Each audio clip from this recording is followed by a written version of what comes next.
Chers compatriotes, je vous salue. Aujourd'hui est un jour pénible pour nous tous, mais je ne voudrais pas que nous nous sentions déprimés. C'est le but de nos ennemis qui n'ont pas réussi à atteindre sur le champ de bataille, mais qui a été atteint à leur place par Nikol Pachinian, Premier ministre de l'Arménie. Il a essayé de le faire, il y a encore une semaine en répétant plusieurs fois dans son allocution deux mots de capitulation. Mais cela n'a pas été accepté par les gens, qui ont protesté, et il a trahi. Il a trompé les gens en les convainquant qu'il était avec nous et qu'il allait continuer la lutte ensemble avec le peuple arménien, mais à peine quelques jours plus tard, il a trahi. Au cours de toute notre histoire millénaire, nous n'avons pas connu de trahison pareille. Il y a eu des trahisons, mais jamais pareille à celle-ci. Mais laissons cela de côté, essayons de garder notre sang-froid. À présent, je voudrais que nous pensions le plus rapidement possible à ce que nous devons faire, et quelle solution on peut essayer de trouver dans cette situation désastreuse, qui nous est imposée par la Turquie par l'intermédiaire d'un mouvement de la main du Premier ministre. À présent, je voudrais que nous imaginions toutes les thèses que contient ce document, car bien des gens ne sont pas très bien au courant, au point de vue professionnel, du processus des pourparlers, des péripéties et des finesses. J'essayerai d'expliquer, bien que je sois convaincu qu'ils comprennent de quoi il s'agit, mais j'essayerai de dire plus concrètement de quoi il s'agit dans ces documents et quelles sont les conséquences qui nous attendent. Donc, en premier lieu, présentant cette capitulation comme unique voie de solution en ce moment, le Premier ministre de l'Ara et le soi-disant président de l'Artsakh Araïk Haroutunian essaie de nous convaincre qu'ainsi, il sauve une partie de l'Artsakh, sinon rien ne pourrait être sauvé. Voyons maintenant, si c'est vraiment ainsi, ou non. Donc, un certain nombre de thèses et la réalité sont telles que la signature de ces documents non seulement ne sauve pas la partie de l'Artsakh qui est sous surveillance de l'armée arménienne, elle sera elle aussi rendue à l'ennemi sans bataille, sans combat. Pourquoi est-ce ainsi? Parce que si l'on imagine que l'ennemi se trouve déjà à Chouchi, qu'il a pris Adrou, Zanguelan, Goubatlou, selon ces documents, on doit rendre à l'ennemi Kalvadjar, et encore dans 5 jours, la région d'Agdam. Donc, par ce territoire et par Kalvadjar, la route de l'Artsakh, de Martaker, de Stepanaker et d'Askeran sera rompue avec la capitale Stepanaker. Nous perdrons Kalvadjar et 5 jours plus tard, la Chine. Mais des gens vivent dans ces régions, ils doivent avoir le temps de réunir leurs affaires et de quitter les lieux. Quelles conditions avilissantes! On aurait pu leur donner un délai d'1 mois pour qu'ils aient le temps nécessaire. Je ne dis pas que ce mois aurait rien changé, mais d'un point de vue purement humanitaire, et même là les conditions seraient avilissantes. En tout cas, cela se fait après la reddition de Kalvadjar et d'Agdam, de Chouchi et de Hadrou. Zanguelan, Djabril reste sous la domination des armées de l'Azerbaïdjan. Aucun natif du Karabakh ne vivra plus ni à Stepanaker, ni à Askeran, ni à Martaker, à une distance de quelques kilomètres seulement des armées de l'Azerbaïdjan. Même si on avait fêté une victoire, nous vaincrons. Les gens seraient difficilement revenus dans leur maison, un grand travail aurait été nécessaire. Et sans doute, tout le monde ne serait pas revenu, car les bombardements ont tout saccagé, leurs enfants sont restés avec eux dans les souterrains. Et maintenant, après une telle capitulation, il n'y a même pas en réalité une garantie de sécurité. Et je dirais aussi que la présence des forces pacificatrices de la Russie ne donnait aucune garantie de sécurité. En comprenant tout cela, les gens ne voudront malheureusement jamais retourner là. Peut-être retourneront-ils, pour réunir leurs affaires et émigrer en Arménie, et comme là aussi, la situation deviendra difficile, ils émigreront d'Arménie vers d'autres pays, surtout en Russie, après quoi, ils ne reviendront jamais en Artsakh. Alors, que se passe-t-il en réalité? Toutes ces conversations que nous sommes en train de sauver l'Artsakh? Après une capitulation aussi honteuse, l'Artsakh sera dépeuplé d'Arméniens.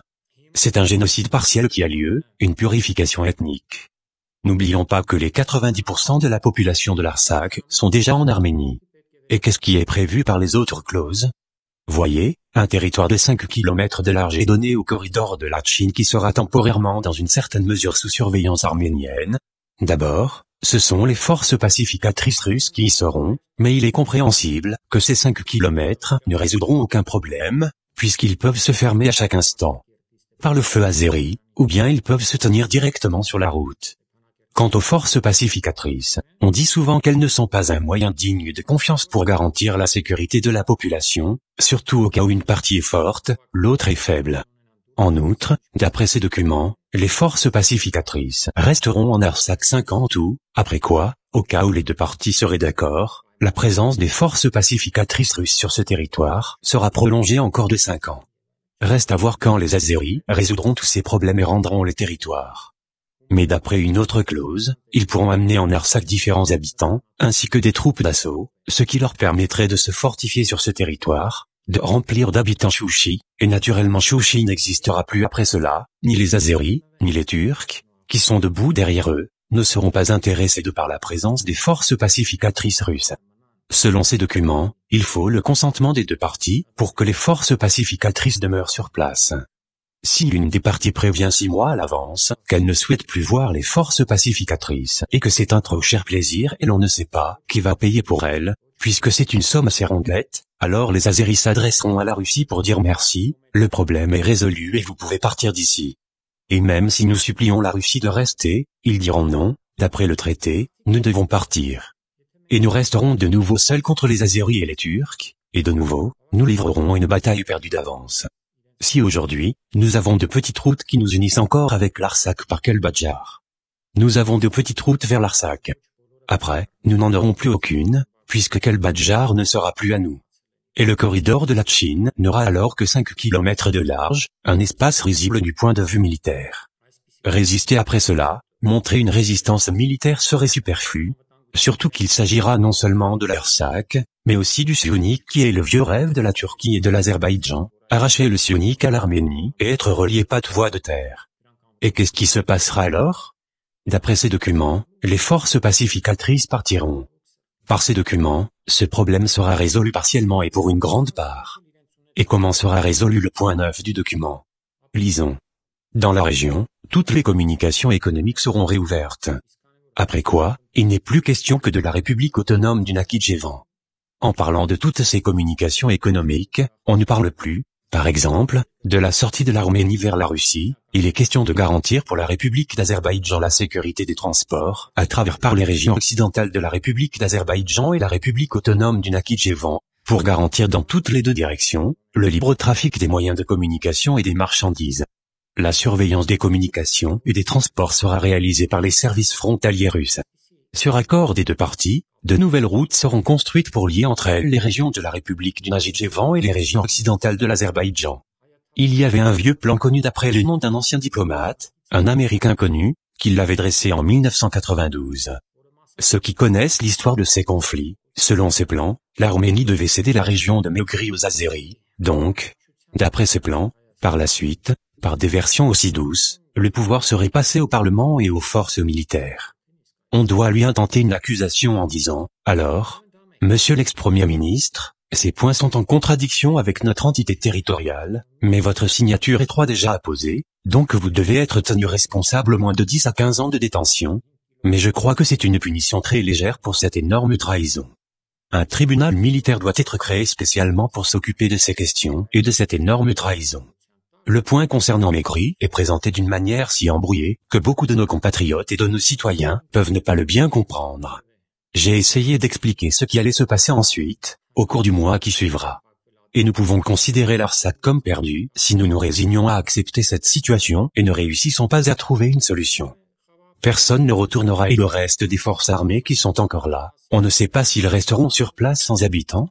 Dès lors, après avoir perdu l'Artsakh, nos relations normales avec l'Iran seront également perturbées, car, comme je l'ai dit, nous ne surveillerons pas la route entre Nakhitchevan et Azerbaïdjan. Et ensuite, qui va surveiller cette route? Nous, si nous le voulons, mais les Turcs et les Azéris diront, stop. Ici, vous n'avez pas le droit de surveiller, car les armées russes se sont éloignées, ou ne veulent plus surveiller. Ils veulent être tranquillement sur leurs frontières.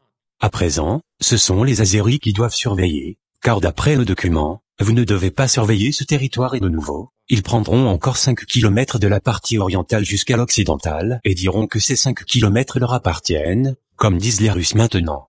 Mais Nicole n'avait pas le droit de signer un tel document. Personne ne lui avait donné ce droit, ni la Constitution, ni la législation arménienne. Dans la législation arménienne, il y a 3 articles qui prévoient de lourdes punitions pour les actions qui portent dommage à l'entité territoriale de la République d'Arménie. C'est l'article 299 consacré à la trahison d'État, où l'on parle d'actes portant dommage à l'entité territoriale, l'article 300, partie 2, qui se nomme justement ainsi, et l'article 3001, où il s'agit de la prise du pouvoir, de porter dommage à l'entité territoriale ou des appels à violer la Constitution. À présent, on constate que Nicole a très directement violé ces 3 articles. Et si jamais il reprend le pouvoir, le Parlement, les forces armées doivent le rappeler à l'ordre et le contraindre à prendre la responsabilité de ses actions. Ils peuvent lui permettre ou ne pas permettre de rester en Arménie. En Afrique, il y a un État nommé Swaziland, entouré de tous côtés de 5 États sud-africains. Et naturellement, il ne peut mener aucune politique indépendante extérieure ou intérieure. Nous deviendrons un Swaziland caucasien, et nous serons de presque 4 côtés entourés d'une alliance turco-azérie et seule la Géorgie serait au nord, elle aussi sous l'influence de l'alliance turco-azérie, entièrement dans une situation pareille. Quand on continuera à étouffer l'Arménie avec beaucoup plus de facilité qu'à présent, que nous avons l'Artsakh et le territoire libéré autour de l'Artsakh, le territoire libéré de l'Arménie, tous ces territoires constituent l'Arménie. Après avoir rendu tous ces territoires, l'existence de l'Arménie ne peut durer longtemps et l'alliance turco-azérie ne nous donnera pas la possibilité de respirer, ni de nous fortifier. Ils sont assez sérieux dans leurs calculs stratégiques et conséquents. J'ai parlé plusieurs fois de ces problèmes, et je l'ai écrit pendant 22 ans de suite, en arménien, russe, anglais, etc., des centaines de fois. En 2003, il y avait un speaker de la défense azérie, du nom de Melik. Il a dit qu'il restait à vivre sur terre 25 ans à l'Arménie. Et nous voyons que de ces 25 ans 17 sont passés et par ces documents, nous perdons l'Artsakh et les territoires libérés. Il nous reste 7 ans du délai donné. 5 ans, si les forces pacificatrices russes viennent et encore 2 ans et voici leur calcul, 25 ans à partir de 2003, et quand j'ai mentionné ce que Melik avait dit, il y avait des gens, des diplomates qui ont dit que je semais la panique, mais maintenant, nous voyons que ce délai est parfaitement réel. Si nous ne réussissons pas à trouver des solutions, qui devra les trouver? Pour les simples citoyens, il est assez difficile de sortir dans les rues. Cela peut être fait, mais la solution n'est pas là. Les structures doivent fonctionner.